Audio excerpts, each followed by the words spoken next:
First step is to go to the Shockwave game drill page, click download, and then wait for it to install. After that, go to Turbo Warp, click Advanced, then click the button next to Infinite Clones, and then exit the tab. Now click File, Load from your computer, and load the downloaded build of Shockwave. Now you can see inside the project and run it as intended.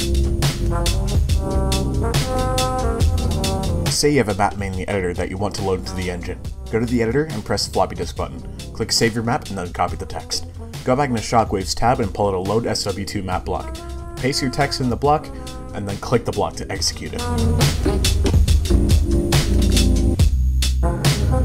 When you look around the project for the first time, you'll notice that there are quite a few custom blocks used that don't have an apparent source for the code. This is because the downloadable version of Shockwave you download is the hidden version, and all the engine blocks that the normal users wouldn't be messing with are hidden to make space for your own code. The source code version has nothing hidden, and it's all available on GameJolt. For some sprites, you'll notice they still have some custom blocks that are left open for you to edit, alongside a custom block called engine blocks.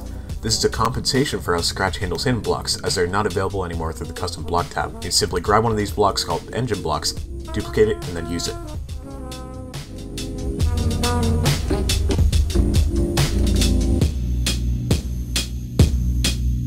Making your own objects in Shockwave is very easy, so let's take a look at how to do so in the world sprite.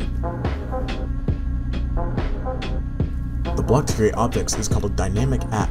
The empty slots in the block are your object's data, and those slots are the position variables, the object's name, and whether or not you want your object to have physics.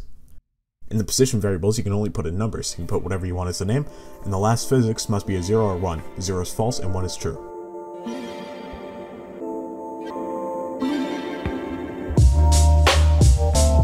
And that finishes this quick guide.